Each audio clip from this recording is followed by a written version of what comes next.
नमस्कार, सुप्रभात, स्वागत, अभिनंदन आप सभी का सबरंग कार्यक्रम में।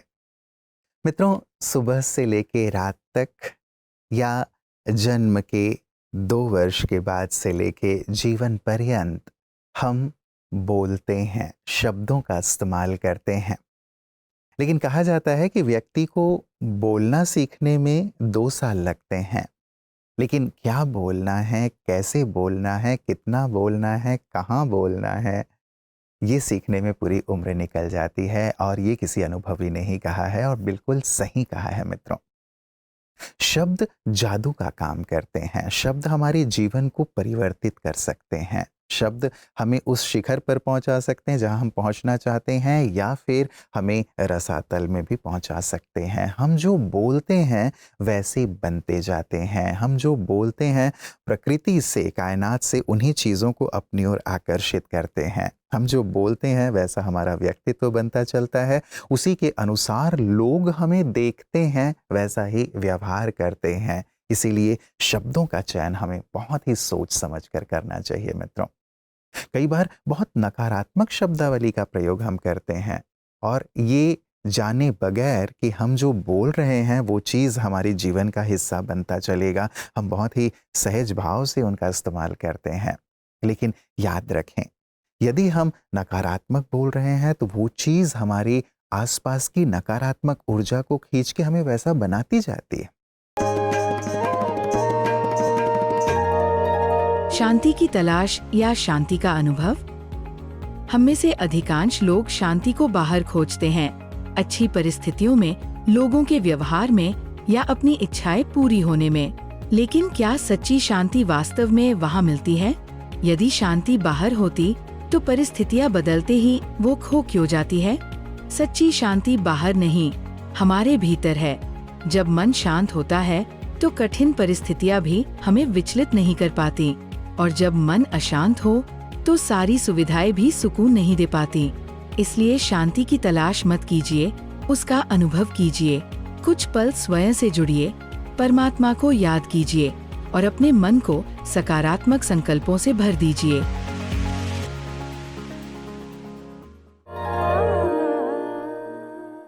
कई लोग मित्रों अपने भाग्य को ही कोसते रहते हैं कि मैं बड़ा ही भाग्यहीन हूँ, मेरे भाग्य में ये नहीं है, वो नहीं है, मैं इस घर में पैदा हुआ हूँ, इस परिस्थिति में पैदा हुआ हूँ, मुझे ऐसे अवसर प्राप्त नहीं हो रहे हैं, मैं कुछ भी करता हूँ उसमें मुझे सफलता प्राप्त नहीं होती। अपने भाग्य को ही लगातार कोसते रहना कि मेरे भाग्य में नहीं है, भाग्य में नहीं है।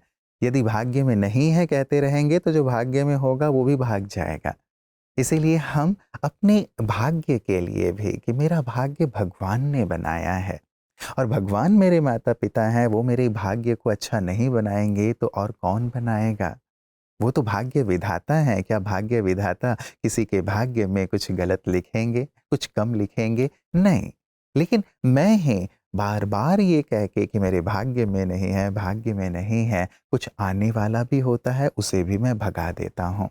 इसीलिए ये संकल्प, ये शब्द हम इस्तेमाल करें कि मैं भगवान की संतान हूँ, बहुत भाग्यवान हूँ, मैं बहुत भाग्यवान हूँ। ईश्वर ने मेरे भाग्य में सब कुछ लिखा है, भगवान ने मुझे सब कुछ प्रदान किया है। तो जो नहीं होगा ना, वो चीज़ भी आता चलेगा हमारे भाग्य में, हमारे घर में हम संपन्न होते चलेंगे। इसलिए मित्रों, इस शब्दावली को भी हटा दें। कई बार हम मजाक में भी कह देते हैं कि यार ये मेरे भाग्य में नहीं है। नहीं, मैं संपूर्ण भाग्यशाली हूँ क्योंकि भगवान की संतान हूँ। मेरे भाग्य में वो सभी चीज़ें हैं जो जीवन को सुख, शांति और आनंद से भरने वाले हैं। आइए जानते हैं सेहत में। क्या आप भी बार बार डाइट शुरू करते हैं लेकिन कुछ दिनों बाद छोड़ देते हैं? सच तो ये है कि सिर्फ कम खाना ही वजन घटाने का सही तरीका नहीं है। वजन कम करने के लिए सबसे पहले अपनी थाली संतुलित बनाइए। आधी प्लेट में सब्जियां, 1/4 में प्रोटीन जैसे दाल और बाकी में रोटी या चावल रखें। मीठे पेय, जंक फूड और बार बार स्नैकिंग से बचें। दिन भर पर्याप्त पानी पिए क्योंकि कई बार प्यास को भी भूख समझ लिया जाता है। खाने को धीरे धीरे और अच्छी तरह चबाकर खाएं। इससे पेट जल्दी भरने का एहसास होता है। साथ ही रोज कम से कम 30 मिनट तेज चाल से चलना या कोई भी शारीरिक गतिविधि जरूर करें। और हाँ, 7-8 घंटे की अच्छी नींद भी वजन कम करने में महत्वपूर्ण भूमिका निभाती है। ये बहुत सुंदर सा एक सर्वे भी किया गया है और ये बहुत साइंटिफिक है मित्रों। यदि आप ये कहते हैं कि ईश्वर ने मुझे धन धान्य से संपन्न किया है, प्रकृति ने मुझे धन धान्य से संपन्न किया है, और हे प्रकृति, हे परमात्मा, मुझे धन धान्य से संपन्न करने के लिए, मुझे भरपूर करने के लिए आपका दिल से बहुत बहुत शुक्रिया। तो आप धनवान बनते चलते हैं। तो यहाँ शब्दावली का ज़रूर एक परिवर्तन लाएं मित्रों। भले ही वो आज नहीं है, लेकिन जैसे आप शब्दावली का परिवर्तन करते हैं, आप पाएंगे कि आपके पास धन आने लगता है, आपके लिए धन के अवसर बनने लगते हैं। ये भी एक सुंदर चमत्कार है जिसको आप शब्दों का जादू कह सकते हैं, जो हम अपनी वाणी के द्वारा अपने सबकॉन्शियस में भी डाल रहे होते हैं और साथ ही प्रकृति को भी दे रहे होते हैं। तो आज से इस शब्द को भी परिवर्तित करें। मैं गरीब नहीं हूँ, मैं संपन्न हूँ, मैं अमीर हूँ, मैं धनवान हूँ। आप देखेंगे कि धन आता चलेगा और आप जो करना चाहते हैं अपने जीवन में वो कर पाएंगे। नमस्ते, ओम शांति। मेरा नाम हनुमंत गायकवाड़ है। मैं बीवीजी करके कंपनी युवाओं को रोजगार देने के लिए अभी पूरे देश भर में 80,000 लोग काम करते हैं। दिल्ली में राष्ट्रपति भवन का मेंटेनेंस पूरा बीवीजी के पास है। आदरणीय प्रधानमंत्री जी का घर और उसका ऑफिस, पार्लियामेंट, सुप्रीम कोर्ट, तथा हम टाटा मोटर्स के 6 plant, Volkswagen, Fiat, Hyundai, Mahindra, अनेक मंदिरों में काम करते हैं। कल यहाँ पे आया था और शिव बाबा के दर्शन लिए। यहाँ पे बहुत ही अच्छा एक्सपीरियंस रहा ब्रह्म कुमारीज में, कि एक स्पिरिचुअली एक अलग संस्था है जो पूरे विश्व में 135 देशों में काम कर रही है। आज सुबह उषा दीदी का स्पीच सुनने का एकदम थॉट प्रोसेस क्लियर हुआ, किस तरह से काम होता है, किस तरह से काम करना है। और आदमी को स्पिरिचुअलिटी में जोड़ने के बाद सही मायने में बहुत अच्छी तरक्की हो सकती है। ब्रह्म कुमारीज द्वारा निःशुल्क सेवा दी जाती है। सही में ये बहुत ही अनोखी संस्था है, जो मुझे यहाँ आने के बाद मुझे लगता है कि किस्मत से ही कल मैं यहाँ पे पहुँचा। खेती के प्रोग्राम में आया था कि किसान का उत्पादन खर्चा कम हो और विषमुक्त खेती कैसे हो, उसमें यौगिक खेती के साथ अभी हम बीवीजी का जुड़ने का मैंने कल रिक्वेस्ट किया है, संकल्प किया है। और मैं चाहता हूँ कि ये जो ब्रह्म कुमारी इसका काम है ये पूरे विश्व में फैले और हर एक आदमी ये राजयोग द्वारा अपनी आप की तरक्की करे और अपनी तरक्की करने के बाद समाज की तरक्की भी करने के लिए प्रयास करे। मेरी आप सबको रिक्वेस्ट है, दरखास्त है कि ब्रह्म कुमारी के द्वारा जो चलाया जा रहा काम है उसको घर घर तक पहुंचाए। और हम बीवीजी में यही एक काम कर रहे हैं। यहाँ पे सबको मैं रिक्वेस्ट करता हूँ कि मैं बीवीजी में यहाँ पे आशीर्वाद लेने के लिए आया था और मुझे बहुत अच्छे से आशीर्वाद मिल गया है। और मेरा जीवन का लक्ष्य है कि 230 तक 1920-30 तक 10 करोड़ लोगों की ज़िंदगी में बदलाव लेके आना है। उसके लिए आप सभी का, ब्रह्म कुमारीज का मुझे आशीर्वाद चाहिए। धन्यवाद। ऐसे ही मित्रों हमारी शब्दावली में शिकायतें भरी हुई होती हैं। अपने लिए शिकायतें, अपने जीवन के लिए शिकायतें, अपने मित्र संबंधियों के लिए शिकायतें। शिकायतों भरी जिंदगानी हमारी ये रहता है कि हम हर बात में शिकायत करते रहते हैं, हर बात में कमी की ही चर्चा करते रहते हैं और कमियों की चर्चा के कारण कमियां हमारे जीवन में घर कर जाती हैं।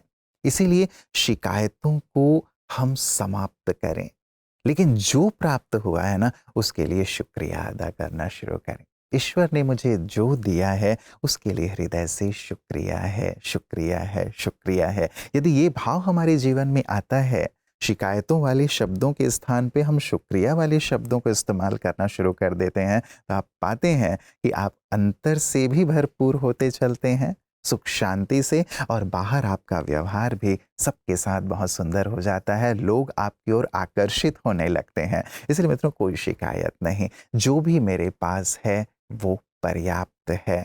और साथ ही मेरे आसपास भी जो लोग हैं उनके साथ जो आपका संबंध है ना, भले कोई उल्टा व्यवहार भी करता हो, उन्हें भी हृदय से शुक्रिया करते चलें उनकी अच्छाइयों के लिए, उनके अंदर जो खूबियाँ हैं उसके लिए, उन्होंने कुछ अच्छा किया है उसके लिए भी हृदय से जब हम शुक्रिया करते चलते हैं ना, तो सचमुच जीवन भरपूर होता चलता है, खुशियों से भरता चलता है। इसीलिए क्यों ना हम उन्हीं चीज़ों की चर्चा करें, बातें करें, जिन चीज़ों को हम चाहते हैं, वो चीज़ें जीवन के अंग बनते चलेंगे। तो मित्रों, यहाँ पे भी शब्दावली का ज़रूर हमें ध्यान रखना है।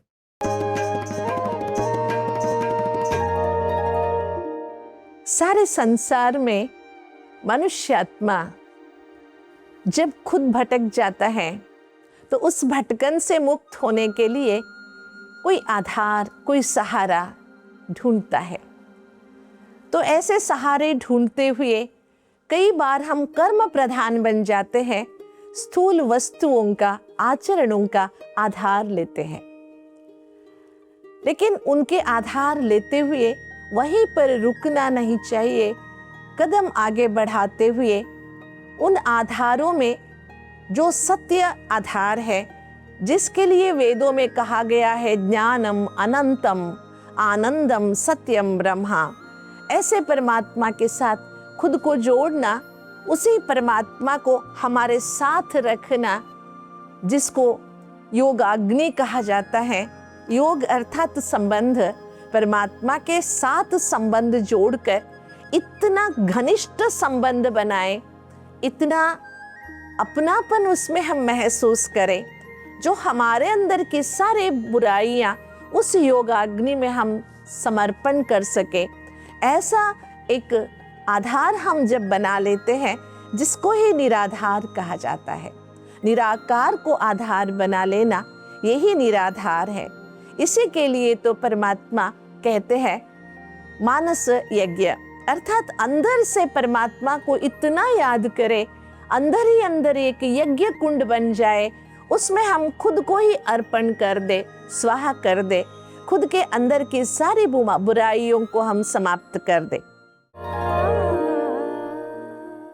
मित्रों, हमारे शास्त्रों में शब्द को ब्रह्म कहा गया है। इतनी ऊंची एक पदवी दी गई है एक एक शब्द को कि शब्द ब्रह्म हैं, अर्थात जो शब्द बोले जा रहे हैं वो सिद्ध हो जाते हैं। इसीलिए क्यों ना आज से हम इस बात का ध्यान रखें कि कभी भी हम नेगेटिव शब्दों का प्रयोग नहीं करेंगे, कभी भी साधारण शब्दों का प्रयोग नहीं करेंगे, सोच समझ कर बोलेंगे। वैसे तो विचारों के लिए कहा जाता है कि सोच समझ कर विचार करो, लेकिन वाणी के लिए भी ये कहा जाता है कि सोच समझ कर बोलो, क्योंकि जो बात बोल दी गई वो जैसे कमान से तीर छूट गई, वो निकल गई, अब वो अपना कार्य ज़रूर करेगी। इसीलिए मित्रों, हम अच्छे शब्द अपने लिए भी, अपने सगे संबंधियों के लिए भी, अपने साथियों के लिए भी, अन्य के लिए भी बहुत ही पॉजिटिव शब्दों का इस्तेमाल करें। ये शब्द ही हमें शिखर पर पहुंचा देंगे। कहते हैं ना कि शब्द ही या तो तख्त पर बिठा देते हैं या तख्ते पर चढ़ा देते हैं। हमें तख्त पर बैठने वाले शब्द बोलने हैं, ताकि लोगों के हृदय के तख्त पर भी हम बैठ जाएं और साथ ही जीवन में भी हम उस सुंदर तख्त पर बैठें जहां सभी का सम्मान अर्जित कर सकें, सभी के लिए प्रेरक और आदर्श बन सकें। तो आज शब्दों पर बहुत गहराई से कार्य कीजिएगा। सारे नकारात्मक और व्यर्थ शब्दों को विदाई देके अपनी शब्दावली में सकारात्मक और समर्थ शब्दों को ही शामिल कीजिएगा। ढेर सारी शुभकामनाओं के साथ नमस्कार। ओम शांति।